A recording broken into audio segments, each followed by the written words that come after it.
Você já se perguntou como um simples pastor de ovelhas se tornou o rei mais famoso de Israel? Segure essa pergunta, porque hoje, aqui no Bíblia de Todos, vamos viajar até os campos de Belém e acompanhar a vida de um jovem que derrubou um gigante com apenas uma funda. Antes de continuarmos, já clique em curtir e inscreva-se no canal para não perder nenhum dos nossos mergulhos proféticos. Imagine uma noite estrelada na pequena cidade de Belém. Enquanto o vento balança suavemente os ramos das oliveiras, um jovem chamado Davi cuida do seu rebanho. Ele é o filho mais novo de Jessé, o menor de 8 irmãos, e ninguém poderia imaginar que ali, entre as pedras e as ovelhas, está o escolhido de Deus. Mas a história não começa em Belém. Voltemos para a cidade de Ramá, onde vivia o profeta Samuel. Deus havia instruído Samuel a não mais entristecer-se pela rejeição de Saul, pois o Senhor havia escolhido um novo rei para Israel. Em uma manhã clara, Samuel recebe ordens divinas. Vai a Belém, a casa de Jessé, porque escolhi para mim um rei dentre seus filhos. O profeta, com o coração ainda dolorido pela desobediência de Saul, parte em obediência. Chegando à casa de Jessé, Samuel oferece um sacrifício. Os moradores da cidade observam com curiosidade aquele homem de cabelos grisalhos, ungido por Deus, revisitando as velhas tradições de sacrifício e profecia. Jessé apresenta primeiro Eliabe, o filho mais velho, alto, forte, de aparência imponente. Samuel pensa, certamente este é o escolhido. Mas Deus o interrompe. Não considere a sua aparência nem sua estatura, pois eu o rejeitei. O Senhor não vê como o homem vê a aparência externa, mas o Senhor vê o coração. Em seguida, Jessé chama Abinadab e Shimeia, mas Deus não escolhe nenhum deles. Samuel, impaciente, pergunta a Jessé, são estes todos os teus filhos?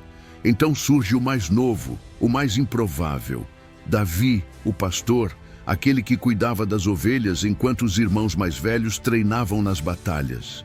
Jessé o chama e Davi surge tímido, sacudindo o pó das roupas. Samuel olha para Davi e sente o vento da unção divina passar sobre ele. Retira o frasco de azeite puro, derrama sobre a cabeça do jovem e naquele momento o Espírito do Senhor o enche poderosamente. Mas cuidado!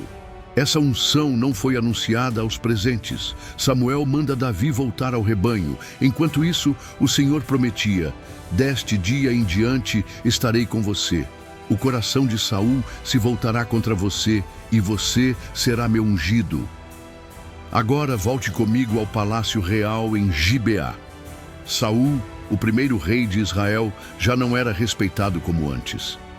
O espírito maligno que o perturbava trazia nuvens de medo ao seu redor. Os servos diziam, só o som de um músico pode acalmar o Senhor. Foi assim que Davi, ainda menino, foi convocado ao palácio para tocar harpa para Saul. Imagine o contraste, o jovem pastor, saltando pelos montes, agora diante de um trono instável. Ele aprendeu a tocar harpa sozinho, sentado entre rochas, ouvindo o sussurro do vento. E agora aquelas melodias suaves tinham o poder de acalmar um rei atormentado. Deus, em seu plano perfeito, faz do simples Davi aquele que levaria paz ao trono de Israel. A partir desse momento, Saul e Davi iniciam uma relação complexa, de amizade e de amor fraternal, mas também de ciúmes e de rivalidade. Saul passa a admirar a coragem de Davi, louvando-o diante de todos. Saul matou milhares, mas Davi dezenas de milhares. Mas o que aconteceu para transformar essa amizade em perseguição? Tudo começou quando Davi foi enviado ao fronte de batalha para levar pão e mantimentos aos seus irmãos, que serviam nas fileiras de Israel contra os filisteus. Chegando lá, o jovem ouviu o brado de um guerreiro monstruoso, Golias de Gate, um gigante de quase 3 metros vestido de bronze. Ele desafiava Israel há 40 dias, zombando do Deus vivo e propondo que a vitória fosse decidida por luta singular. Os soldados israelitas recuavam aterrorizados. A cada manhã e a cada tarde, as palavras trovejavam entre os vales. Envia um homem para lutar comigo. Se eu o ferir, vocês serão nossos servos. Mas se ele me ferir, vocês o servirão. Davi, desconfiado, pergunta aos homens: quem é esse filisteu que afronta o exército do Deus vivo? Eles respondem: ele já fez o mesmo frente a Saul e a Israel. Só quem vencerá será digno de louvor. Mas Davi, sentindo a indignação divina arder em seu peito, toma uma decisão: eu irei. Apesar dos protestos de seu irmão mais velho, que lhe pergunta com desdém: por que você desceu aqui? Com quem deixou aquelas poucas ovelhas nos campos? Davi explica: o Senhor me livrou das garras do leão e do urso, assim ele me livrará das mãos desse filisteu. Chegando ao vale, o rei Saul tenta equipar Davi com sua própria armadura, mas o jovem a rejeita. Não posso andar com isso, pois não estou acostumado. Então Davi escolhe 5 pedras lisas do riacho, colocou-as em sua bolsa de pastor, empunhou sua funda e se aproximou do gigante. Golias, ao vê-lo, sente desprezo. Sou eu um cão para você vir a mim com paus? Davi responde com confiança tremenda: tu vens contra mim com espada, lança e escudo. Mas eu venho contra ti em nome do Senhor dos Exércitos, o Deus de Israel, a quem tens afrontado. E então, num movimento rápido e preciso, Davi gira a funda, libera a pedra e acerta o gigantesco inimigo bem na testa. Golias cai de rosto em terra, e o capítulo 17 de 1 Samuel revela: assim Davi prevaleceu sobre o filisteu com uma funda e uma pedra, e não havia espada na mão de Davi. Com isso, Israel vence aquela batalha por completo, e Davi conquista fama, respeito e o coração do povo.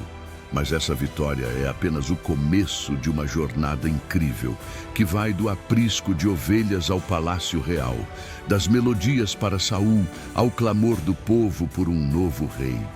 Se você já está arrepiado com essa narrativa, prepare-se, porque agora vamos explorar a reação de Saul, o nascimento do ciúme real e como Davi foge para salvar a própria vida. Não esqueça de deixar o seu comentário dizendo o que mais chamou sua atenção até aqui e de compartilhar o vídeo para que mais pessoas descubram essa história. Quando as trombetas cessaram e o eco da batalha se desvaneceu, Israel ergueu um clamor de júbilo, mas nem todos compartilhavam daquela alegria. Saul, o gigante caído, ouviu o cântico do povo que proclamava: Saul matou seus milhares, mas Davi seus milhões. Naquele momento, um frio percorreu a espinha do rei. Seu coração, antes fortalecido pela vitória, se encheu de uma sombra de ciúme e medo. Imagine a cena: o trono acolchoado, as tochas tremulando nas paredes do palácio, enquanto Saul orvalha as faces com o suor da vaidade ferida. Sem aviso, o rei ordena ao seu guarda pessoal: tragam-me a lança de Davi.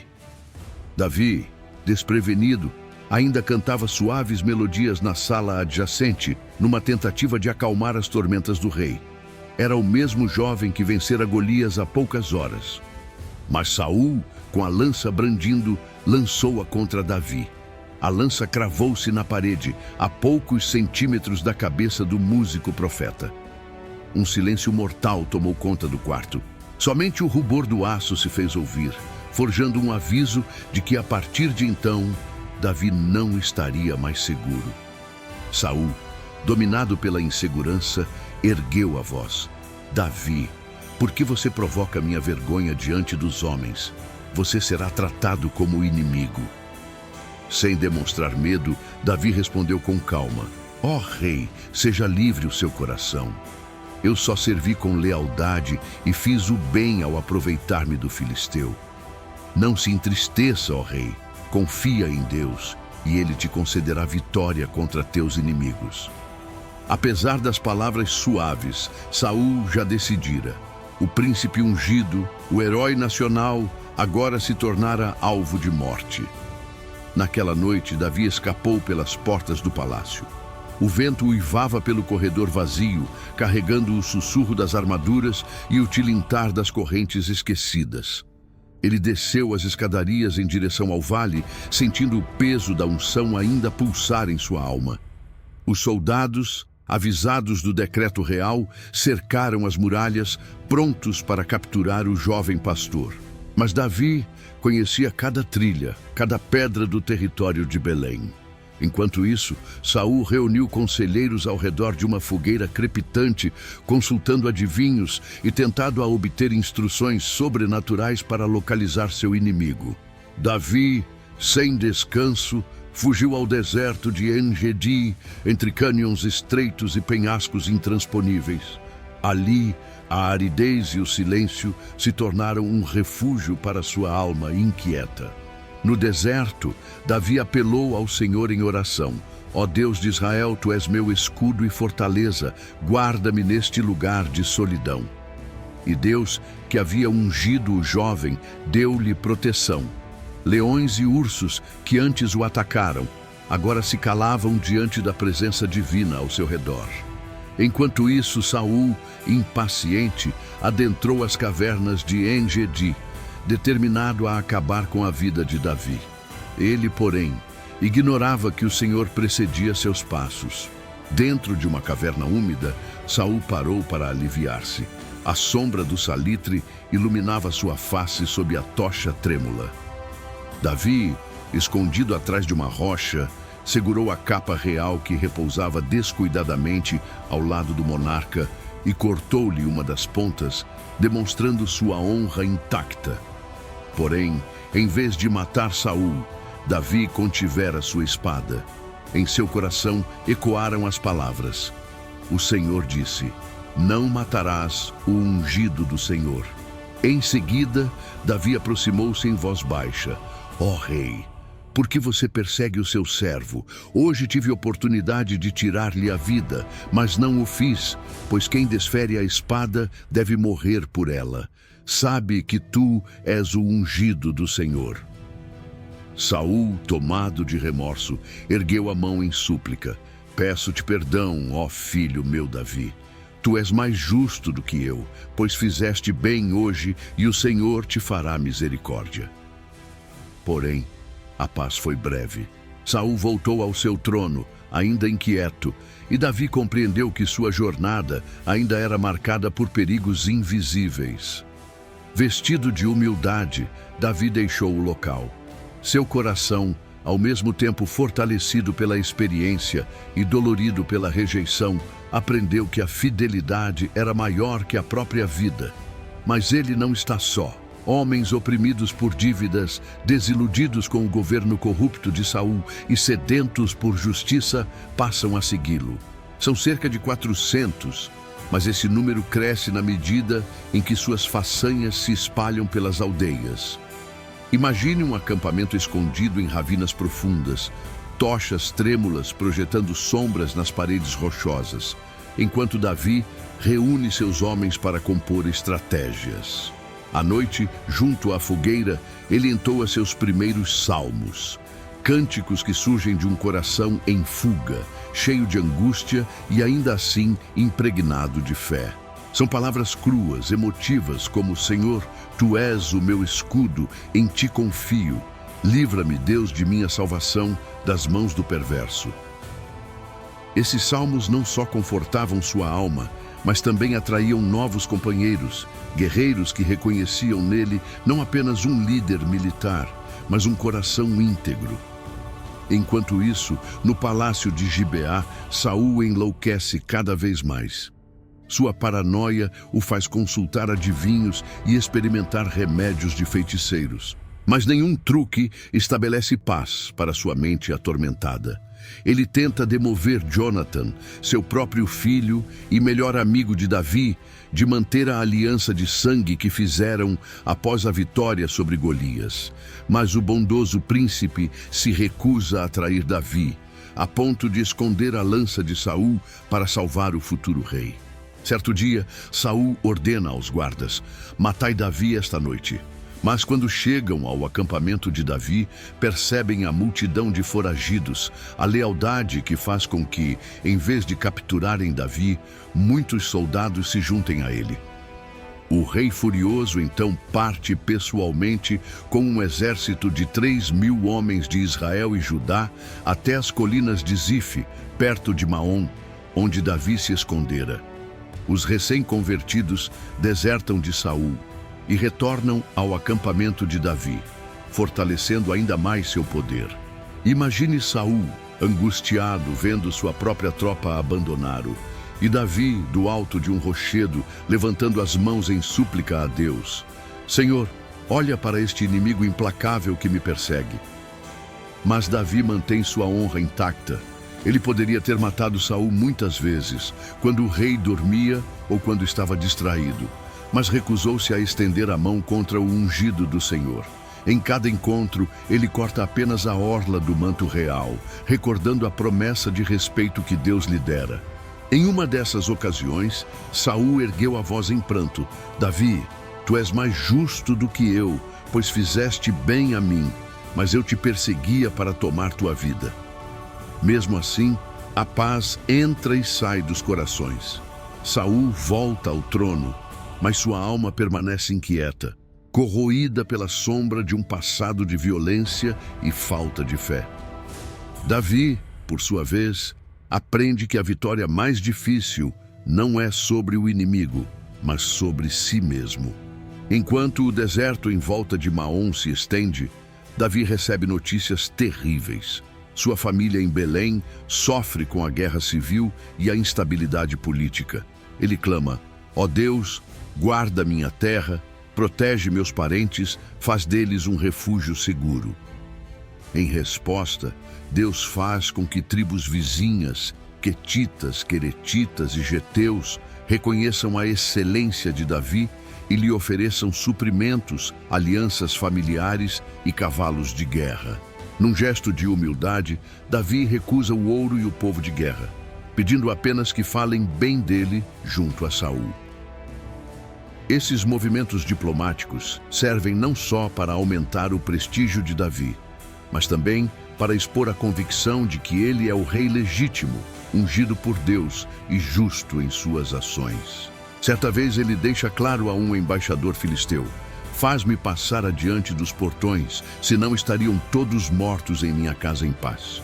Palavras que soam como tempestade, retendo seu poder, para não destruir o inimigo sem cerimônia.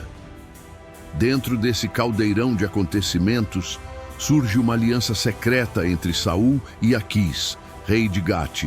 Porém, Davi, fiel a Deus, finge-se de louco diante de Aquis para preservar sua integridade. Ele bate com o corpo na porta dos bastiões, babando e rindo sem sentido, como se tivesse enlouquecido. Os guardas exclamam: você deve estar louco. Aquis, porém, desiste de matá-lo, caracterizando-o de inofensivo. A farsa serve para livrá-lo de um destino brutal, mas também evidencia, mais uma vez, sua criatividade e coragem em situações extremas. Nos dias de exílio, Davi também consolida laços familiares, reencontra famílias de Judá que haviam sido dispersas, recebe de braços abertos órfãos e viúvas, criando ali um reino paralelo de justiça. A cada aldeia por onde passa, ele decreta: se alguém for ferido sob minha bandeiria, eu pagarei. Se algo for roubado, eu restituirei em quadruplicado. Essas leis ecoam pelos vales e elevam seu nome como juiz imparcial e protetor dos fracos. São atitudes que contrastam com a tirania de Saul e que vão costurando ponto a ponto a túnica de liderança que Davi vestirá como rei. Mas por que essa história ressoa até hoje? Porque em cada um de nós existe um Davi escondido, lutando contra gigantes internos, fugindo de medos e cicatrizes, buscando um dia erguer-se vitorioso pela fé. Depois de anos de fugas, batalhas e salmos escritos à luz de tochas, chega o momento esperado. Davi passa de fugitivo a rei de todo o Israel. Mas essa coroação não é apenas uma troca de tronos, é o clímax de uma jornada de fé, honra e vitória sobre gigantes internos e externos. Tudo começa quando as tribos de Israel, cansadas do governo instável de Saul e reconhecendo a justiça de Davi, aproximam-se dele em Hebrom. Lá, sob o céu caleidoscópico do deserto, os líderes e anciãos repõem a unção que Samuel derramara anos antes, declarando: Davi, tu és rei de Israel, ungido pelo Senhor. Imagine o som de trombetas ecoando pelas colinas, enquanto o vento levanta poeira dourada e o povo aclama: Viva o rei Davi! Mas mesmo nesse momento de glória, Davi mantém o coração humilde. Ele descarta o ouro oferecido e proclama: é o Senhor quem dá a vitória. Dele vem a coroa, não de minhas mãos. Em seguida, ele volta suas atenções ao povo. Construiremos uma casa digna ao Senhor para que habite entre nós. E mesmo sendo guerreiro, Davi entende que seu maior legado não será palácio de pedra, mas templo de fé. Mas antes de erguer o altar, Davi deve confrontar o passado. Ele envia mensageiros a Saul, propondo paz e perdão à família real, para que nenhum laço de sangue seja quebrado. Do palácio em Gibeá chegam as respostas. Legitimação silenciosa. Não há mais caçadas, apenas o reconhecimento tácito de que o novo rei governa com justiça e misericórdia. Então, Davi monta seu acampamento em Jerusalém, uma cidade neutra, situada entre Judá e Israel. Lá, ele transfere a Arca da Aliança, símbolo do pacto de Deus com seu povo, em meio a cânticos, danças e sacrifícios. Consegue ouvir os levitas entoando: Ó Senhor, foste meu refúgio desde a minha juventude, enquanto os cantores repetem refrões que ecoarão pelas gerações. Com a arca presente, a glória divina repousa sobre a cidade trocada. Jerusalém torna-se centro espiritual e político, o coração de um povo unido. Mas a coroação de Davi não é isenta de desafios. Tribos dissidentes tentam revoltar-se, línguas falam de traições internas, conspirações surgem no cortejo real.